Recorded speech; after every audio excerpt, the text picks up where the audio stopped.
યાત્રાધામ પાવાગઢમાં સર્જાયું આહલાદક વાતાવરણ। ગાઢ ધુમ્મસ અને ખુશનુમા વાતાવરણ વચ્ચે ભક્તોએ કર્યા મહાકાળી માતાના દર્શન। વાદળો જાણે પર્વત સાથે ગોષ્ઠી કરી રહ્યા હોય તેવા દ્રશ્યો સામે આવ્યા।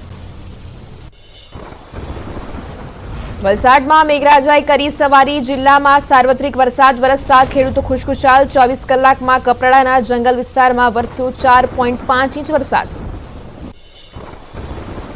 વલસાડમાં શ્રીકાર વરસાદ, વનરાજી ખીલી ઉઠી। જંગલ વિસ્તારમાં લીલીછમ વનરાજી છવાઈ। ધોધમાર વરસાદથી વલસાડ શહેરને અડીને આવેલી વાંકી નદીમાં આવ્યા નવા નીર। ભરૂચના નેત્રંગમાં મેઘરાજાએ કરી તોફાની બેટિંગ। ભારે વરસાદના કારણે કવચિયા ગામમાં સર્જાઈ જળબંબાકારની સ્થિતિ। ઘરના લેવલથી ઊંચા સીસી રોડ બનાવતા લોકોના ઘરોમાં ભરાયા પાણી। ઘરમાં પાણી ભરાતા પરેશાન થયેલા સ્થાનિકોનો વિડીયો વાયરલ થયો। છેલ્લા 24 કલાકમાં રાજ્યમાં 131 તાલુકામાં વરસાદ। ઉમરપાડામાં 5 ઇંચ, વાસંદામાં 4.6 ઇંચ, કપરાડામાં 4.5 ઇંચ અને ખેરગામમાં 4.4 ઇંચ વરસાદ। 45 તાલુકામાં 1 ઇંચથી વધુ વરસાદ। રાજ્યમાં 6 દિવસ ભારે વરસાદની કરાઈ આગાહી। આજે દક્ષિણ ગુજરાતમાં સુરત, નવસારી, ડાંગ સહિતમાં પડી શકે ભારે વરસાદ। હવામાન વિભાગે કરી આગાહી। અમરેલીમાં જિલ્લાના દરિયાકાંઠે વર્તાઈ સાયક્લોનિક સર્ક્યુલેશનની અસર। દરિયામાં કરંટના પગલે ઉછળ્યા ઊંચા મોજા। દરિયાઈ પટ્ટી વિસ્તારમાં વરસાદી માહોલ। માછીમારોને દરિયો ન ખેડવા સૂચના અપાઈ। દમણનો દરિયો તોફાની બનતા ઉછળ્યા પ્રચંડ મોજા। 2 થી 3 માળ જેટલા ઊંચા મહાકાય મોજા ઉછળ્યા। જોખમી માહોલમાં કેટલાક પર્યટકો દરિયાકિનારે ભયજનક અંતરે જોવા મળ્યા। દમણના દરિયાકિનારે પર્યટકો માટે પ્રતિબંધ।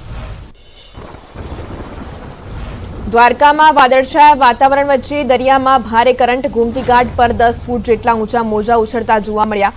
યાત્રિકો પણ ગોમતી ઘાટે ઉછળતા મોજાનો આનંદ માણતા નજરે પડ્યા। ચોમાસાની શરૂઆતમાં જ રાજકોટ જિલ્લામાં મેઘમહેર। ધોરાજીમાં ધોધમાર વરસાદથી તમામ નદીઓમાં પાણીની પુષ્કળ આવક નોંધાઈ। ઉપરવાસમાં સારા વરસાદ બાદ ચેકડેમો છલકાતા ખેડૂતો ખુશખુશાલ। અંબાજી પંથકમાં વરસ્યો ધોધમાર વરસાદ। મોડી રાત્રે ગાજવીજ સાથે વરસાદ વરસતા રસ્તા પાણી થયા। પંથકમાં મેઘરાજા મહેરબાન થતા ખેડૂતોમાં ખુશીનો માહોલ।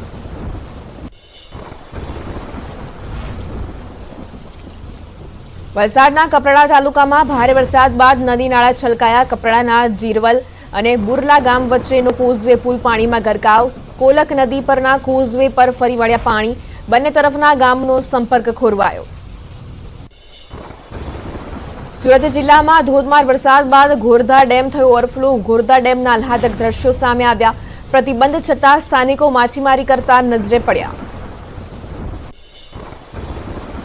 સુરતનો દેવઘાટ ધોધ ભારે વરસાદને કારણે થયો સક્રિય। ધોધ સક્રિય થતા આહલાદક દ્રશ્યો સર્જાયા। વરસાદી પાણીને પગલે નવા નીર આવતા દેવઘાટનો ધોધ 16 કળાએ ખીલ્યો।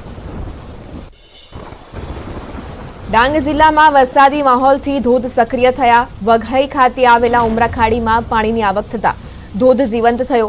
નદી નાળા ઉપરના ધોધ તેમજ સાપુતારા ખાતે ધુમ્મસને જોતા આહલાદક દ્રશ્યો સર્જાયા। રાજસ્થાનના ભીલવાડામાં વરસાદની ધમાકેદાર બેટિંગ। નાના બીજોલિયાના આવેલા ભડક ધોધનું રૌદ્ર સ્વરૂપ સામે આવ્યું।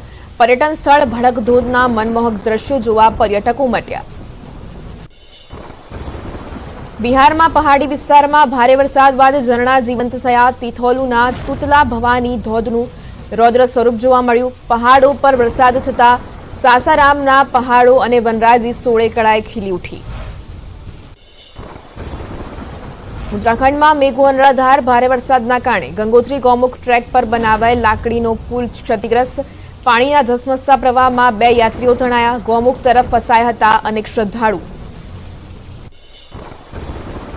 ઉત્તરાખંડના રુદ્રપ્રયાગમાં મેઘરાજાની ધમાકેદાર બેટિંગ। વરસાદના કારણે અલકનંદા નદી અને મંદાકિની નદીના જળસ્તરમાં વધારો થયો। નદીઓના જળસ્તરમાં વધારો થતાં નદી કિનારા નજીકના ગામોમાં લોકોને એલર્ટ કરાયા। હિમાચલ પ્રદેશમાં 2 દિવસથી મેઘરાજા બોલાવી રહ્યા છે। ધડબડાટી મંડી જિલ્લામાં અનરાધાર વરસાદ। ભારે વરસાદના કારણે નદીઓ રૌદ્ર સ્વરૂપે વહેતી થઈ। નદીઓમાં પાણીનો ધસમસતો પ્રવાહ વહેતો હોય તેવા દ્રશ્યો સામે આવ્યા। હિમાચલ પ્રદેશમાં ભારે વરસાદે વધારી સમસ્યા। મંડી જિલ્લામાં ધોધમાર વરસાદ સાથે વધી ભૂસ્ખલનની સમસ્યા। પર્વતનો મસમોટો ભાગ જમીન તરફ ધસી આવ્યો અને હાઈવે ક્ષતિગ્રસ્ત થયા. હિમાચલ પ્રદેશના મંડીમાં મેઘતાંડવ બાદ તબાહીના દ્રશ્યો. ભૂસ્ખલન બાદ અનેક વાહનો કાટમાળ નીચે દટાયા. 2 દિવસ થયેલા અનરાધાર વરસાદમાં તંત્રને 10 કરોડ 81 લાખનું નુકસાન. મેઘતાંડવમાં એક મહિલાનું મોત. રાજસ્થાનના કરૌલીમાં 3 દિવસથી અવિરત વરસાદ. આસપાસના નદી નાળાઓમાં આવ્યા નવા નીર. રસ્તાઓ પાણીમાં ગરકાવ થતા વાહન ચાલકોને પડી રહી છે મુશ્કેલી. નીચાણવાળા વિસ્તારમાં ઘરમાં ઘૂસ્યા પાણી. રહીશોની ઘરવખરી પલળી જતા નુકસાન પહોંચ્યું. રાજસ્થાનના અલવરમાં મેઘરાજાએ તોફાની બેટિંગ કરતા તારાજી સર્જાઈ. અલવરના ગ્રામ્ય વિસ્તારમાં એક શાળાના ઓરડાની છત અને દિવાલ ધરાશાયી થઈ. સદનસીબે બાળકો શાળામાં ન હોવાથી મોટી દુર્ઘટના ટળી. વલસાડમાં વરસાદી માહોલ વચ્ચે વિસિયર માર્ગ એક તોતિંગ વૃક્ષ રસ્તા પર ધરાશાયી થયું. કલાકો સુધી વાહન વ્યવહાર રહ્યો બંધ. વાહનોને અન્ય રસ્તા પર અપાયું ડાયવર્ઝન. સદનસીબે ઘટનામાં કોઈ જાનહાનિ નહીં. સુરતના વાંકલ નાંદોલા માર્ગ પર પડ્યો ભૂવો. લો લેવલ કોઝવેના રસ્તા પર ભૂવો પડતા કામગીરી પર ઉઠ્યા સવાલ. થોડા સમય પહેલા જ કર્યું હતું રસ્તાનું નવીનીકરણ. વરસાદથી ખેતરોમાં પણ ભરાયા પાણી.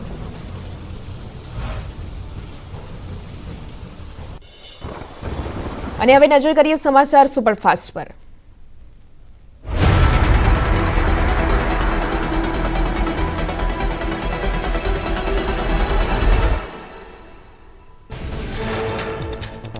વડોદરામાં તસ્કરોનો તરખાટ. મકરપુરાની આત્મીય કાઉન્ટીમાં તસ્કરો ત્રાટક્યા. ચોરી કરવા ઘરનું તાળું તોડતા તસ્કરો સીસીટીવીમાં કેદ થયા.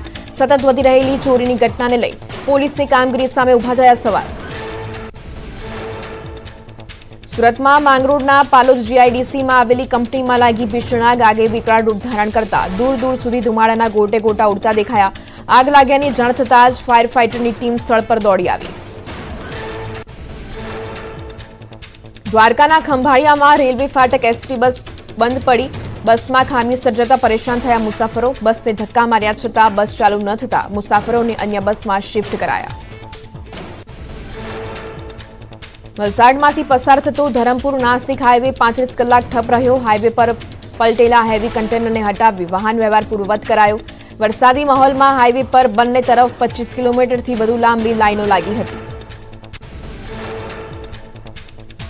અમરેલીના ભેરાઈ નજીક એક સાથે દેખાયા 9 સાવજો. રસ્તા પર લટાર મારવા સિંહો આવી ચડતા થોડી ક્ષણો માટે થંભી ગયા હતા વાહનોના પૈડા. રસ્તા પર આવી ચડેલા સિંહ ટોળાના દ્રશ્યો કેમેરામાં કેદ.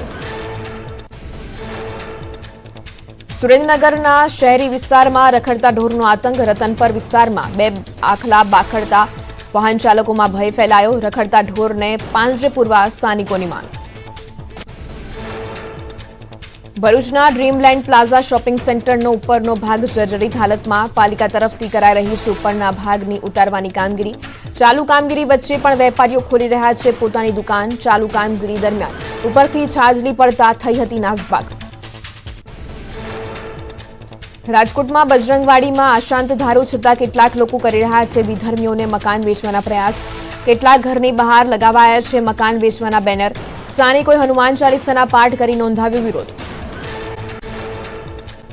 સુરતના ડીજીવીસીએલના 2 જુનિયર ઇજનેરોની પોલીસે કરી ધરપકડ. કર્મચારીઓએ જ એલ્યુમિનિયમ કંડક્ટરના 2 ડ્રમ સગેવગે કર્યા હતા. મુખ્ય ઇજનેરે તપાસ કરતા 7,64,000ના વાયરો કર્મચારીઓએ સગેવગે કર્યાનું સામે આવતા નોંધાઈ હતી ફરિયાદ. મહેસાણાના શેઢાવી ગામે ભયના ઓથાર હેઠળ ભૂલકાઓ. જર્જરિત પ્રાથમિક શાળામાં અભ્યાસ કરવા બાળકોની મજબૂરી. શાળાને ડેમેજ સર્ટિફિકેટ આપ્યા છતાં જર્જરિત ઓરડામાં ભણાવવાની પડી રહી છે ફરજ. વરસાદમાં પાણી પડાવવાની પણ સમસ્યા. ગાંધીનગરના મહાત્મા મંદિરમાં આજે આંતરરાષ્ટ્રીય સહકારિતા દિવસની ઉજવણી. પ્રથમ વખત સહકારિતા દિવસની રાષ્ટ્રીય કક્ષાની ઉજવણી. સહકારિતા મંત્રી અમિત શાહ રહેશે ઉપસ્થિત. 200 જેટલા રાષ્ટ્રીય કક્ષાના આગેવાનો આપશે હાજરી. કોંગ્રેસ સાંસદ રાહુલ ગાંધી ગુજરાતના પ્રવાસે. અમદાવાદમાં કોંગ્રેસ કાર્યાલયમાં કાર્યકરોને કરશે સંબોધન. જેલમાં બંધ કોંગ્રેસ કાર્યકરોના પરિજનો સાથે પણ મુલાકાત કરશે રાહુલ ગાંધી. રાજકોટ અગ્નિકાંડ, હરણી બોટકાંડ, મોરબી દુર્ઘટનામાં ભોગ બનનારા પરિવાર સાથે પણ કરશે મુલાકાત. રાજકોટ ટીઆરપી ગેમ ઝોન અગ્નિકાંડના પીડિતોને મળશે રાહુલ ગાંધીને. રાજકોટ કોંગ્રેસના અગ્રણીઓ પીડિતોને લઈને અમદાવાદ માટે નીકળ્યા. અગાઉ રાહુલ ગાંધીએ ઓનલાઈન વાતચીત કરી હતી.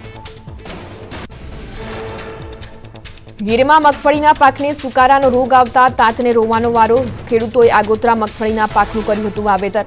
યોગ્ય વરસાદ ન પડતા પાકમાં રોગ ફેલાતા મગફળીના છોડ સુકાઈ જવાની સ્થિતિ. ખેડૂતોમાં ચિંતા વ્યાપી.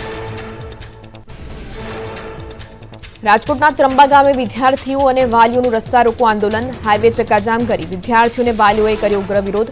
શાળામાં વર્ગખંડ સહિતની પ્રાથમિક સુવિધાના અભાવે સૂત્રોચ્ચાર કરી ઠાલવ્યો રોષ.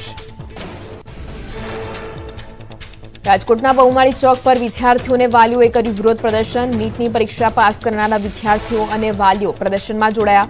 એમબીબીએસમાં પ્રવેશ માટે ગવર્મેન્ટ કોટાની અને મેનેજમેન્ટ કોટાની ફીમાં વધારો કરતા વિરોધ. ભાવનગરમાં જર્જરિત મિલકતોને સીલ કરવાની કામગીરીમાં મનપાની બેદરકારી. 65 વર્ષ જૂની શાક માર્કેટમાં પોપડા અને ગાબડા પડી ગયા છતાં તંત્રના આખાડા કાન. વિપક્ષની માંગ પર ડેપ્યુટી કમિશનરે વહેલી તકે રિનોવેશન હાથ ધરવા જણાવ્યું. ભાવનગરમાં વરતેજથી બુઘેલ ચોકડીના રસ્તાની હાલત બિસ્માર. પહેલા જ વરસાદથી રસ્તાઓ ધોવાયા. રસ્તા પર પડ્યા કમરતોડ ખાડા. બિસ્માર રસ્તાના લીધે વાહન ચાલકોને અકસ્માતનો ભય વધ્યો. રસ્તાનું સમારકામ કરવા માંગ ઉઠી.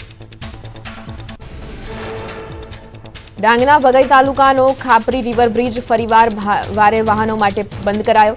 1 વર્ષ પહેલા જર્જરિત હાલત હોવાથી કરાયું હતું રિપેરિંગ. લોકોમાં નવા બ્રિજની માંગ. બનાસકાંઠાના વડગામના જલોત્રા ગામે થોડા મહિના પહેલા બનાવેલા આવાસના હાલ બેહાલ. તંત્રના અધિકારીઓએ ફક્ત રેતીનું ચણતર કર્યું હોવાનું આવ્યું સામે. વરસાદથી મકાનના પાયા અને પગથિયાની સ્થિતિ બગડતા લોકોના જીવ સંકટમાં. ગીર સોમનાથમાં પશુ દવાખાનાની ખગડધજ હાલતના લીધે પશુપાલકો ત્રાહિમામ. તલાલા ગીરના પશુ દવાખાનામાં લેબોરેટરી અને તબીબ સહિતની પ્રાથમિક સુવિધાઓ ન હોવાથી પશુપાલકો જૂનાગઢ જવા મજબૂર. એમએસ યુનિવર્સિટીના વિદ્યાર્થીઓ સામે રાયોટિંગનો ગુનો નોંધવા મામલે માંજલપુરના ધારાસભ્ય યોગેશ પટેલના કુલપતિ પર આરોપ. કહ્યું સમસ્યા અંગે વીસીને વારંવાર ફોન કર્યા છતાં ફોન ઉઠાવતા નથી. યુનિવર્સિટી પોતાની માલિકીની હોય તે રીતે કરે છે વર્તન.